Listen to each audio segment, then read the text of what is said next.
Hemos hablado antes, María, de La chica arcoíris. Has pasado de poesía narrativa. ¿Cómo ha sido este tránsito? ¿Cómo ha llevado? Ha sido muy natural. Sí, Yo siempre, el género epistolar me persigue, algo que yo lo persigo, siempre hemos estado ahí, y pues se dio solo. Empecé a escribir cartas como una forma de compartir. Alguien me dijo, coge un cuaderno y escríbeme lo que vayas viviendo. Y al final ya no podía dejarlo, ya se convirtió en una excusa literaria y se acabó siendo una novela. ajá. Entonces, nada, se ha dado solo, igual que ahora que estoy deseando empezar a escribir teatro, estoy con un cuento que lo estoy hablando con Guille. No sé, como que te va llevando la vida naturalmente a cosas, ¿no? Sí. Ahora te pide teatro, ahora te pide, y bueno, disfrutando esas Y cositas. ahora te vas a enfrentar con otro problema. Has publicado un poemario con una editorial. No sé si es una editorial especializada en poesía. Sí, Ahora tendrás que empezar otra búsqueda nueva. ¿Cómo te has planteado esto? pues la verdad que tengo mucha suerte porque me está resultando fácil a la hora de acceder a editoriales. Con Huelga y Fierro fue una cosa muy rápida porque a ellos les encanté y ellos me encantaron a mí y se dio solo. Y luego tengo varias editoras interesadas en la novela, pero me parece que voy a publicar con Amazon. He decidido que voy a hacerlo al final de esa manera Vas a porque autopublicarlo. sí, porque está bien, verdad, autopublicar no tenía que decir, pero bueno, pero sí que es cierto que sobre todo por el tema de los porcentajes, ¿no? Que lo hemos hablado antes, que, que el porcentaje es muy bajo para el autor Ujú. y no sé, al final son 3 años de trabajo y Yo, por no sé. ejemplo, tengo un amigo poeta muy bueno y es que, por ejemplo, ha escrito letras de canciones para Estrella Morente, ¿no? Y cuando va a una presentación, Estrella va allí y monta su numerito. Yo es que en una presentación necesito regalar 20 poemarios. Y si tienes que pagarlo en una editorial, son 20 euros, 15 como poco. Mientras que, bueno, la experiencia en Amazon, la tuya incluso todavía más barata. Yo te voy a dar un consejito, sácate tu ISBN, no Vale, el de sí, Amazon, para que el porcentaje sea mayor para ti. creo que sí, ¿Eh? me lo había... Y lo único, procura que el nivel de calidad en cuanto a la corrección y la Sí, eso sí me maquetación he hecho cargo de que todo sea estuviera bueno. con una, Ujú, además con una ujú, traductora que se dedica a eso, la corrección ortotipográfico, todo eso está súper, súper resuelto. ujú. Sí. Os voy a hacer una preguntita a los tres en cuanto a lo que para vosotros es un poemario. ¿Un poemario es una colección de poemas o tiene que requerir algo más?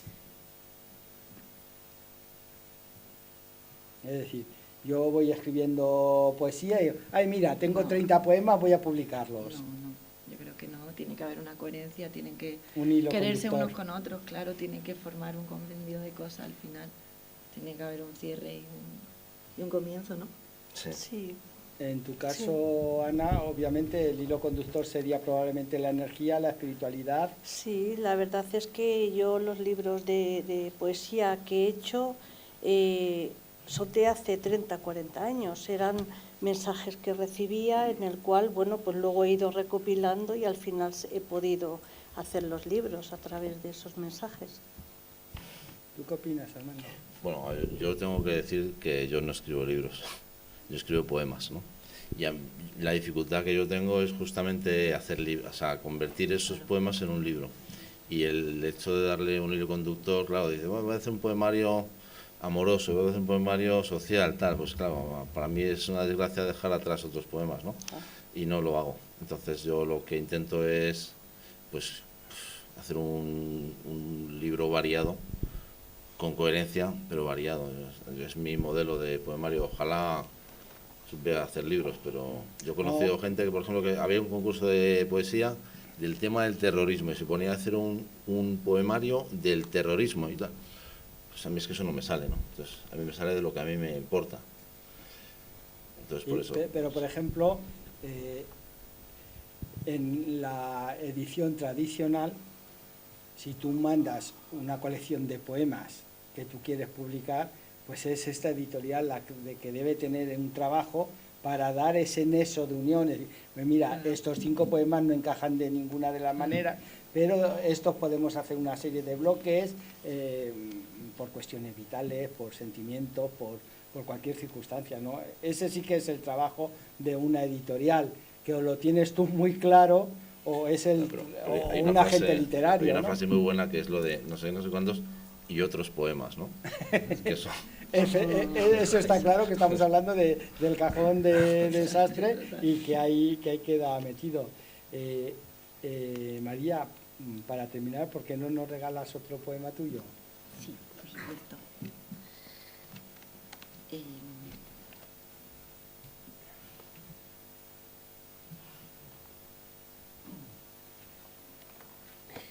yo creo que voy a seguir con el tema de la mujer. Se llama Postdata. A ti, mujer, que has llegado descalza y cualquier intento de cambiarlo te oprime el alma. A ti, hija de Eva o de Lilith y procuradora del bien común, te debes una cita mirando al mar. Mujer, eres de agua, de fuego y de nieve, y debes comprometerte con la vida. Sí quiero, alto y claro, compleja y sencilla, empápate de tu esencia. Destápate y mira cuánta belleza cabe en una sola criatura. Reencuéntrate con tus verdades, que solo son tuyas, préstalas y que vuelvan al cajón de tu mesita de noche. Mujer, eres tu propia aventura amorosa, eres de piel y de rosas, germen de plenitud. Vive y desvive, actúa como la impredecible séptima ola. ¿Qué te dirías si te encontraras contigo, si te llevaras a cenar? Vamos con fuerza y sin titubeos, que no te tiembla más el pulso ni con ese bolero ni con el otro. La nostalgia pierde fuelle. Eres tierna, pero estás madura, más dura.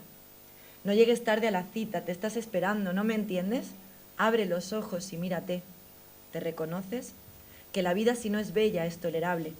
Grita tu miedo y menguará.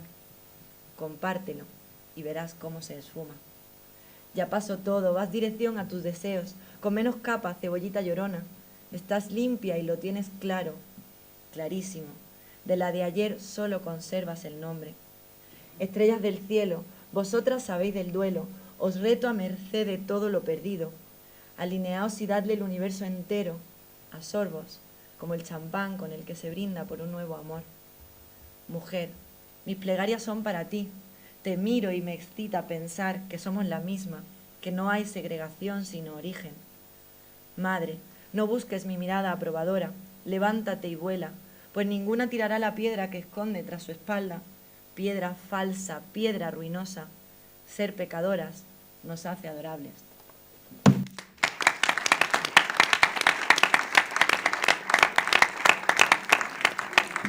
Armando, creo que antes has sido tú quien has mencionado a Lorca y poetas en Nueva York. Yo en Lorca, para mí, el poeta grande entre los grandes. Reconozco que poeta en Nueva York puede ser las bases de la poesía actual, pero yo me quedo con mi romancero gitano, con la esencia de lo racial, de los gitanos, de su Andalucía, de esa poesía estricta en medida, en métrica, y luego nos pasamos a esa otra poesía de denuncia. Probablemente Lorca en Nueva York lo pasó fatal, y de ahí nació Poeta en Nueva York, ¿no? Qué dos facetas tan distintas de un genio como es Lorca, ¿no? ¿Y con qué poesía nos quedamos? ¿Con la del romancero gitano o con Poeta en Nueva York? Podemos tenerlas todas, ¿no? No, digo, lo bueno que tenemos es que no hay que elegir, ¿no? ¿Sabes? No hay que elegir. Nos quedamos con todo, ¿no? Si hubiese necesidad de elegir... Pero yo, por ejemplo, lo asumo a nivel personal. Yo puedo coger el romancero gitano y me dan las 3 de la mañana y sigo ahí con él. A lo mejor con Poeta en Nueva York no me ocurre lo mismo, se me atraganta un poquito. También es más difícil, ¿eh? Es más difícil de entender. Sí. O sea, hay mucha más enjundia en Poeta en Nueva York que el romancero gitano, que lo deja ahí todo muy explícito, ¿no? Pero al final es el mismo poema, ¿no? Al final está hablando de la marginación, está hablando, el gitano es el negro, ¿no? O sea, y es él, mucho ¿no? más reivindicativo en Poeta en Nueva York. Pero no deja de serlo, no lo deja de ser en romancero, ¿eh? En el romancero romancero es gitano, más ¿no? desde la cercanía, me parece a mí. Es desde otro la tono, vivencia. desde luego, ¿no? Otro tono. Pero igual eso yo creo que sí podemos tenerlos todos porque elegir, ¿no? También No, hay bueno, momentos para cada... ponía este caso porque es que son como dos caras de una misma moneda, y es tan distinta una poesía y otra, una vivencia y otra, que choca, que cualquiera que diría, no es el mismo autor. El poeta es muy contradictorio también, yo creo, ¿no? En general. ¿Qué te parece a ti? A mí me Ana? gusta más Romancero Gitano, me llega más. De alguna manera me expresa una diferencia entre uno y otro. Ujú. Pues Ana, vamos contigo. Uy, tenemos para largo, ¿eh? Bueno, vamos a ver porque tenemos aquí sí que tenemos temas muy controvertidos en los que tú y yo tenemos una conexión muy especial, pero tenemos que hacérsela llegar a los Sí. lectores fundamentalmente. Nos hablabas de que has escrito varios libros que denominas de carácter metafísico. Sí. Explícanos un poco qué significa esto para ti. Bueno, pues la metafísica es una rama de la filosofía. Desde el tiempo de Aristóteles ya venía como diferenciada la metafísica ontológica, que era el estudio del ser, y luego estaba la metafísica teológica, que era el estudio de Dios, ¿no? De alguna manera lo que es la metafísica significa más allá de lo físico.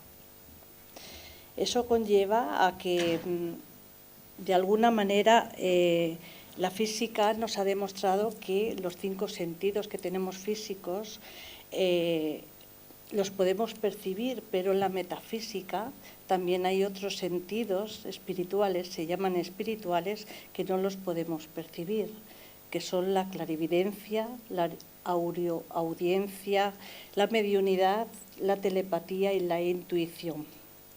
Entonces, antes se decía, por ejemplo, que no existía el aura, era muy difícil de hacer comprender lo que era el aura. En los años 70, un científico y físico inventó una máquina que se llama Kirlian, que demuestra el campo energético y áurico.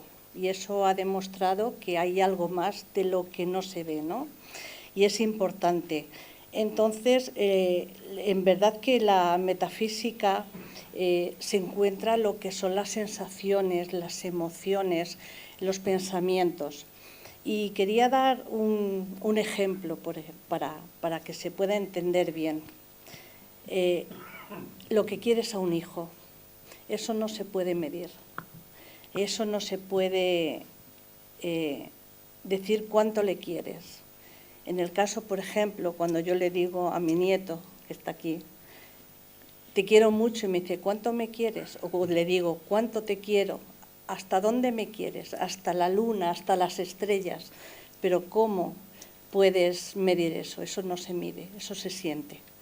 Entonces, bueno, de alguna manera la metafísica hay que abrir un poco la mente, es un contexto bastante que no todo el mundo lo puede comprender, lo puede analizar, pero es un poco de ignorancia, no cultural, sino una ignorancia de que muchas veces no sabemos muchas cosas, pero cuando abrimos esa puerta del despertar nos hace comprender todo aquello que hay detrás.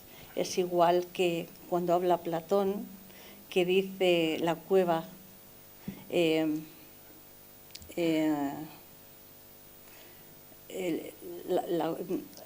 la mitología de la cueva, pues es eso, que cuando te das cuenta que lo tienes delante, ves solo lo que hay aquí. Pero cuando quieres expandir más el abanico, sabes que hay muchas más cosas que no comprendemos, no sabemos. Claro, es que vivimos en una sociedad de lo inmediato, de lo tangible. Exactamente. Y entramos en algo que no se puede contar, que no se puede medir y que es muy complicado, como tú dices, si no entras en ese otro espacio que la vida cotidiana muchas veces no nos da para entrar ahí, porque estás involucrado en otras problemáticas que tienes que resolver de inmediato y todo este terreno metafísico, como bien dices, pues lo apartamos, ¿no? Esto, ojo, que en muchas ocasiones el dejar esto de un lado luego nos presenta un desequilibrio emocional. Sí. Sí. Sí, porque además en la metafísica hay 3 preguntas muy importantes que son ¿de dónde venimos?, ¿a qué venimos? Y hacia dónde tenemos que ir. Por eso Armando decía, yo todavía no sé,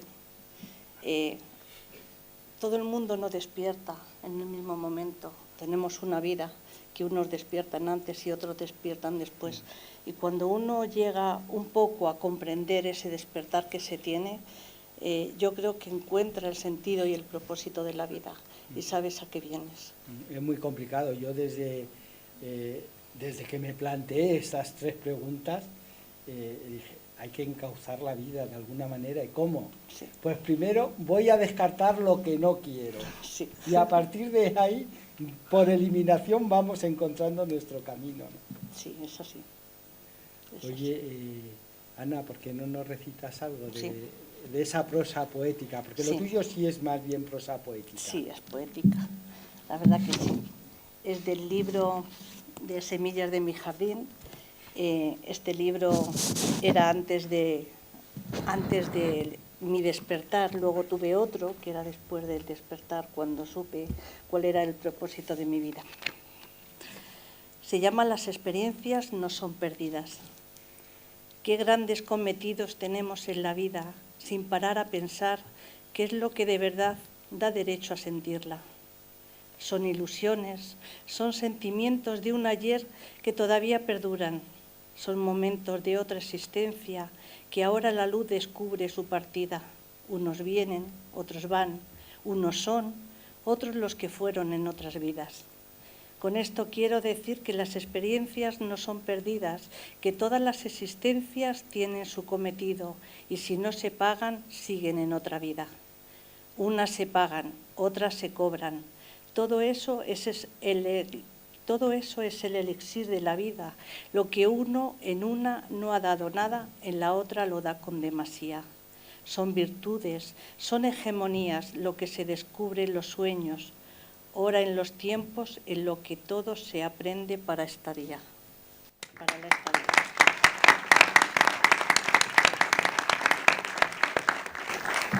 Ana, vamos a entrar en un punto complicado de Sí. explicar y de entender. Sí. Yo lo entiendo perfectamente y luego lo apostillaré por experiencias propias, ¿no? Vale. Dice que tus escritos son profundos, que salen de tu interior y que la mayoría de ellos son canalizados. Explícanos este término. Bueno, pues la verdad que lo primero que tengo que decir que la canalización es un método de reconocimiento con tu ser esencial y con tu mundo espiritual. La canalización se expresa a través de una mediunidad, ¿eh? Y la canalización es la vía por la cual se suministra toda esa información que puedes tener a través de otras entidades, ¿no? Y contigo misma en el espacio de tu ser esencial. Entonces, en este caso, todos mis libros, desde hace 40 años, como bien decías, que empecé con la espiritualidad, ahí desperté esos sentidos espirituales, en lo cual poco a poco voy despertando esos 5 sentidos que hemos estado hablando antes, y uno de ellos es la mediunidad. La mediunidad puede ser hablada, puede ser escrita, puede ser vista. En este caso es escrita. Entonces, en el momento que yo entro en una disociación, entro en esa disociación, encuentro una conexión con el todo, con lo divino, con la esencia de mi ser. En ello hace que haya una apertura de conocimiento que a través de esa conexión me vengan unos dictados o me vengan unos hablados, unos mensajes que son los que escribo. Sí, yo decía que en este sentido, cuando hemos estado hablando para preparar esta mesa, yo me sentía muy identificado con esto, porque cuando releo alguna de mis obras, yo no me reconozco como autor. Tengo la impresión de que eso me ha sido dictado de alguna manera, que ha sido una escritura automática. Y a esto ella, desde un punto de vista espiritual, explicándolo lo narra de otra manera. Y es tú desde el punto de vista espiritual, que incluso hablas de apertura de tu propio ser hacia el exterior, Sí. pero supongo que esto también se puede dar, recibir esta información de otro ser en un Claro, momento determinado. en este caso, cuando entras en esa disociación, tienes una apertura disociada en la cual entras en una comunicación espiritual, llámese así, o energética, por no hablar de contextos como la divinidad, el todo, no, en ese sentido es un parámetro mucho más amplio, en el cual cuando abres esa puerta dejas entrar, como hemos dicho, esas entidades, las cuales entras en una vibración con ellas, en las cuales te dictan o tú oyes en la audiencia, por ejemplo, en la telepatía, en las cuales tú entras en un estado de armonía, de tranquilidad y de calma y sientes algo que no es tu pensamiento, puede ser tu intuición, que es la que más trabajo, ¿no? Llegar hasta aquí te ha debido de suponer, aparte de llevar 40 años, como bien dices, un estudio muy exhaustivo de los filósofos clásicos, ¿no? Y de un conocimiento muy vasto de la filosofía en sí. Sí, porque es verdad que lo que he dicho, que posiblemente tengas que abrir un poco la mente para percibir todo lo que estoy diciendo, ¿no? Porque es verdad que todas las mentes no tienen este conocimiento y es un poco difícil de comprender. Pero a veces pues te vienen ciertos, no sé cómo decirte, es que no sabes realmente, porque cuando te vienen esas entidades te pueden decir quién es o quién no es, ¿no? Pero luego asocias los escritos con lo que dicen y no sé cómo expresarte. Es que es un sentir diferente que tú sientes, lo plasmas y a veces cuando termino quizás no sé lo que he escrito, ¿no? Luego lo leo, a veces sí soy consciente de lo que escribo, pero a veces no. A veces cuando escribo y termino ya me doy cuenta de lo que he hecho, ¿no? Porque he estado en ese estado disociativo en el cual he estado en un estado vibracional o en una dimensión, por ejemplo, donde no eres consciente del... Como un trance. Exactamente, trance. En tu último libro, Sócrates y la ciudad de la luz, este libro es una adaptación de otro que tenías escrito hace muchísimo tiempo, Yo, Sócrates y las historias jamás contadas, que de alguna manera, para poder explicar esto que es tan complicado, has necesitado de hacer una revisión de aquel primer libro para tratar de hacer comprensible esto que tienes esa necesidad de compartir, ¿no? Sí, la verdad es que el primer libro se llamaba Sócrates y la historia jamás contada. ¿Por qué? Porque es un libro canalizado en el cual refleja, por decirlo así, un génesis, un principio no entendible que pudiera llegar a la mente humana.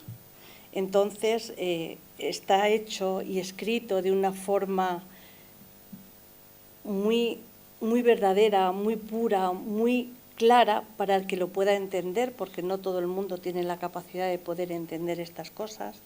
Y entonces cuando lo quisimos editar, pues en ningún sitio, no lo querían. Pero tú no has desestimado que en un futuro pueda ser un libro publicado para iniciados. Yo creo que sí, porque además es un libro que está capacitado para el despertar de la mente de la persona. Y aunque no hayan querido editarlo, ya digo, porque posiblemente no sea legible, porque no sea entendible, porque no llegue al editor, pero ahí está, no importa. Yo lo he tenido que sacar y mi marido fue el que lo autoedita y entonces, pues bueno, de alguna manera, algunos de ellos los vamos autoeditando, los que no comprenden y no pueden salir, Y hay dos que tengo que sí, que me los ha editado Círculo Rojo, que nada más que, bueno, en este aquí de Sócrates y la Ciudad de la Luz es lo mismo que el otro, pero aquí para poderlo sacar hablé con una amiga en la cual le gusta mucho la literatura clásica, y me dijo, vamos a adaptarlo a una historia y a un cuento. No se va a perder la esencia pura que tiene este libro, pero se va a hacer como un cuento. Y ahí se va a quedar para la gente cuando lo lea, que pueda creer o no pueda creer, ¿no? Y entonces la verdad es que es un libro muy ameno, porque aunque es muy clásico, cuenta la historia de Sócrates y todos los que se unieron a él, porque en el momento que él empezó a decir esas visiones o esas ensoñaciones, se quedaban como tontos, porque decía que cómo este personaje podía llegar a esa comprensión futurista, ¿no? Así se lo cargaron, claro. Y la verdad es que todos sabemos que Sócrates no tiene nada escrito, lo dejó todo plasmado y se lo dejó a Platón, pero Platón, a través de él, que fue su voz, sus manos, su aliento, su corazón tan íntimo, que yo creo que era una unión tan íntima con Sócrates, dijo, tú no lo puedes hacer, pero lo voy a hacer yo. Y él lo que pudo y quiso expresar todo lo hizo Platón a su manera, pero yo creo que con este libro es la asignatura pendiente de lo que no pudo hacer en esa época, viene ahora de hacerlo, para que todo el mundo lo sepa. Pues con esto Ana nos habla muchísimo de filosofía, de espiritualidad, y ahora Guille creo que nos va a poner un ejemplo del sentimiento espiritual que traslada Ana a sus escritos.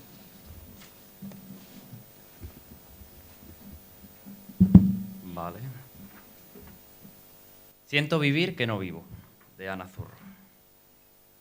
Siento vivir que no vivo, en esta mi alma dormida, que descansa dormida en un peregrinar sincero, que rociero vas con los caminos, en un respirar profundo, que airea con el viento.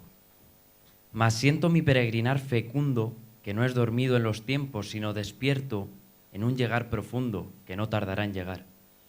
Mas siento mi alma que pide a gritos ya lástima un sentir sincero, que avive mi alma dormida, aquí mi sublime embeleso alce mi ser en escondida. No, pues llegóme el aliento que arda mi brasa emprendida, que apagada quedare en esta luz semiencendida. Ya llegóme, luz esperada, que iluminara mi alma dormida, y he aquí, siéntome prendado con alma encendida. Gracias doy a la corte, qué feliz siéntome en esta claridad absorbida, que da luz a mis ojos y luz reinante en mi vida, que perenne queda en retorno, que revierta luz en mi vida. Pues ofrezco llegada a su cima a cualquier caminante allí llegado, que premio alcanzare y sea ofrecido a su amo. Amo esperando queda en este llamado, que no en llamado quedare, pues así mandado en su momento fuera, confirmando, requerido, y así quedare en mi camino en espera. Complicado poema, Ana, que nos recuerda a los místicos, a Santa Teresa de Jesús. Utilizas un lenguaje muy acorde con aquella época. Te ha debido de suponer un esfuerzo añadido al mensaje que nos has querido transmitir. Pues la verdad es que, como he dicho, como viene así de esta manera, disociado, es verdad que luego me doy cuenta cómo escribe, ¿no? Entonces o que escribo, pero es el conjunto, ¿no? Yo digo que trabajo en equipo, ¿no? Entonces, a veces cuando escribo poesía o escribo cualquier mensaje, son entidades que vienen a su manera, ¿no? A dictarme de esa manera bien sus poesías, bien sus historias, bien todos sus mensajes, que creo que es a lo que antes, cuando decía Armando, no sabemos o no sé a qué he venido, ¿no? De alguna manera, al llevar tantos años en la espiritualidad y trabajar en ella y ser mi propósito de vida, yo creo que estoy aquí para eso, para para ser un portavoz, para ser un guía y para ser un transmitir de todo aquello que recibo para que dárselo a los demás, para que lo comprendan, para que ayudarles como guía también a ese despertar, ¿no? Que la gente quiere ese despertar y está viendo que las cosas no van bien, que necesitan cambiar de alguna manera su formato de vida y su formato de cambiar, ¿no? Y yo creo que estoy aquí para eso, para guiar de alguna manera con la buena y la humilde voluntad de, o bien por escritos o hablado o lo que haga falta. Espiritualidad, energía, voluntad y esfuerzo son pequeñas metas que nos cuentas a lo largo de tus escritos y que nos deben acompañar en nuestras experiencias vitales. ¿Creéis que esto es un reflejo de la sociedad actual o es una simple utopía? El esfuerzo, la fuerza de voluntad, la espiritualidad. Bueno, yo creo que estamos en momentos donde no sé si ya la espiritualidad, ¿no? Porque a veces tenemos y concebimos que la espiritualidad es Dios y no tiene por qué ser esa esencia, sino que a veces la espiritualidad es la energía, una energía suprema que nos envuelve todo, que es el uno, es la unión y la fuerza, ¿no? Lo que pasa es que estamos humanizando el nombre de Dios y eso nos hace un poco retraernos y hablar de espiritualidad. Pero es verdad que de alguna manera las personas ahora estamos en un momento de crisis mundial, de crisis personal, de crisis mental, de crisis emocional, donde nos hace tener búsquedas. Y esa búsqueda es una búsqueda de un despertar, de algo, de romper estructuras, de quitar esas estructuras que teníamos antes, ¿no? De estructurar, es mi eslogan, como yo digo, hay que destructurar lo estructurado, ¿no? Y entonces yo creo que ahora es el momento. La gente no es un snob el que ahora todo el mundo haga yoga y haga muchas cosas. Yo creo que ahora es un momento en que estamos, que son los momentos de empezar a pensar pues esas 3 frases o esas 3 preguntas que teníamos, ¿no? ¿De a qué venimos? ¿A qué venimos? ¿De dónde venimos? ¿A qué venimos? ¿Y hacia dónde vamos? Entonces, cuando tú intentas exponer ese condicionante, ¿no? de que hay algo más que este cuerpo físico, hay algo más. Y cuando nos adentramos a ello ya empezamos pues, a abrir esas puertas que se nos van abriendo poquito a poquito y nos dan conocimiento de causa. ¿Tú, Armando, qué piensas? ¿Son estos valores reales de la sociedad actual? Yo creo que, tú has dicho que estamos en crisis y todo esto, ¿no? Yo creo que, me pregunto cuándo no ha estado el ser humano en crisis, ¿no? Yo soy respetuoso y yo antes he dicho que no sé a qué he venido yo aquí, ¿no? Pero es que creo que no, sinceramente, yo esto lo digo con humildad y con todo el respeto, yo creo que no hemos venido a nada, o sea, es decir, yo creo que somos una parte de la naturaleza. Yo la pregunta para qué estoy yo aquí creo que es la misma pregunta para qué está ese monte allá atrás, ¿no? O sea, entonces, no sé, yo en eso soy de filosofía totalmente materialista, claro. Filosóficamente hablo, pero eso, bueno, esto es... Claro, eso realmente es lo que se tiene y por nada ni es crítica, ni es juzgar, claro. Ni de nada, o sea, es respetar humanamente cada pensamiento de cada uno. ¿Por qué? Porque todo es un aprendizaje en la vida y no toda la gente aprendemos en el mismo momento. Unos despiertan antes, otros despiertan después, pero yo creo que lo importante es respetar a la gente. Sobre todo la humildad tuya de respetar a la gente y decir, no me entiendes, no pasa nada, algún día me entenderás, pero no criticar, no forzar, sino que cada uno a su manera sepa, unas personas son más físicas, más científicas, más palpables, incluso, y hay otras personas que son muy diferentes. Cada uno tenemos unas metas vitales. Claro. Y cada uno sabemos o nos hemos proyectado hasta dónde queremos llegar y y qué páginas no queremos dar la vuelta. ¿Tú qué piensas, María? Bueno, yo estoy un poco con Ana, ¿no? Yo es verdad que también me muevo un poco en estos mundos, ¿no? En esa forma de entender que sí que somos un milagro, que sí que tenemos un propósito de vida, y que sí que hay un momento de ruptura y que evidentemente no es una moda el todo lo que está pasando. Creo que hay una apertura de conciencia porque creo que esto se nos ha ido de madre totalmente y entonces hay un momento en el que ya es reinventarse o morir, ¿no? Y yo creo que sí que lo estoy viendo ese... Fíjate, yo incluso me voy al lado de Armando ahora y nos hemos encontrado con una crisis sanitaria mundial y yendo al punto de vista materialista, digo, es que la naturaleza está hasta las narices de nosotros y ha dicho Claro, basta. claro, pero es que Y no entra en el terreno espiritual. Y sin embargo, hace 4 o 5 años tuve una experiencia vital que fue un punto de inflexión en mi vida y me fui a hacer el Camino de Santiago. Y lo comencé a las 6 de la mañana en estas fechas, justo, era noche totalmente. Y en esos primeros pasos se me quedará grabada de por vida. Estaba entre la carretera de La Coruña y el río Valcárcel y delante iba un peregrino con el cayado, clac, clac, clac, y de pronto digo, ¿qué es esto? Que durante miles de años estamos gente siguiendo el mismo camino. Y automáticamente tuvo la respuesta. Es un camino de energía. Y entonces dices, a ver, ese Adolfo materialista que está ahí y ahora resulta que me confundo totalmente, ¿no? Pero me lleva una reflexión. Y la reflexión es que yo 15 días después volví a Madrid y volvió una persona renacida. Y me quedo con esto, me quedo con esto.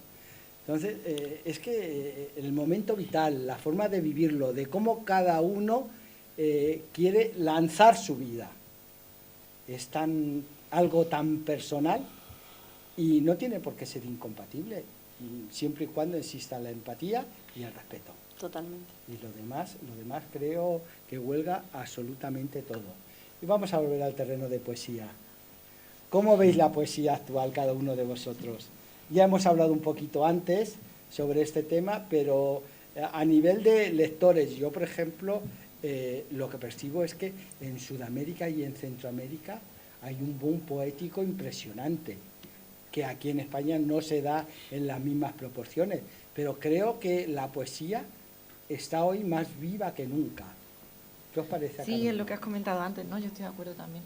Creo que efectivamente hay muchas voces por ahí contando cosas interesantes, pero igual es como la importancia desde donde se cuenta. También hay mucha poesía comercial y mucha poesía que cuenta porque quiere contar un poco desde lo que Ana estaba diciendo, volviendo a eso, que al final el error ha sido de empoderarnos desde el ego y no desde el corazón y desde el alma y desde tal. Pues lo mismo, igual al final hay voces más interesantes que hablan con su propia y otras que hay mucho comercial, ¿no? Pero fíjate, ya no solo en la poesía, sino en la narrativa, en Sudamérica, cuando nació el realismo mágico, un poco tratando de explicar situaciones de estas que tú tratas de contarnos de otra manera, y de allí nos viene una corriente filosófica y una forma de expresar totalmente distinta que nos abre la mente en este sentido que nos contaba un poquito Ana, ¿no?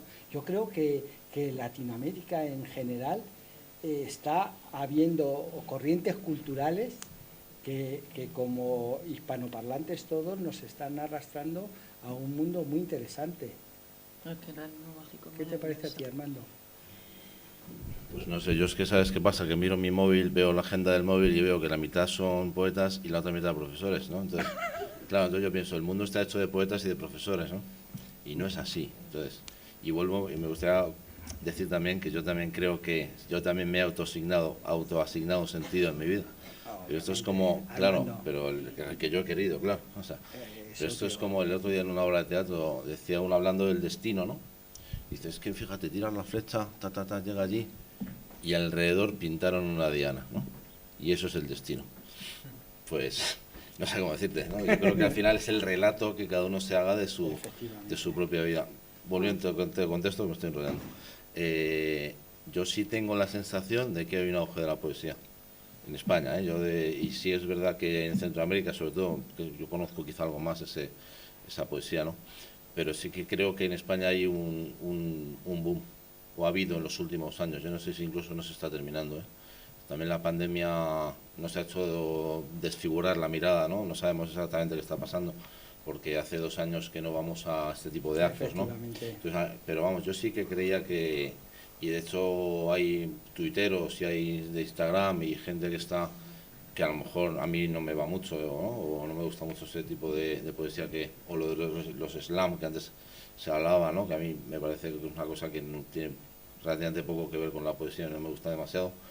Pero yo creo que sí que hay, desde luego, una atención por parte de mucha gente joven, ¿no?, hacia la poesía, y eso me parece en general pues muy positivo. Ahora, si alguien de aquí cree que alguien se forra con la poesía, creo que con se la tiene literatura que, en general, vamos a hacerlo mirar. extensible. Bueno, yo lo lamento mucho, pero nos hemos comido el tiempo. Solo, si entre el público, quien quiere hacer preguntas, estáis... ¿Quiere alguien hacer una pregunta? ¿Alguien quiere preguntar algo? No. Damos por finalizada la primera sesión del segundo encuentro de autores de Algete. Pues nada, hasta la próxima, que es el viernes que viene. Antes de marcharnos, Belén, creo que deben de subir la Pilar y Silvia y hacernos una foto del grupo.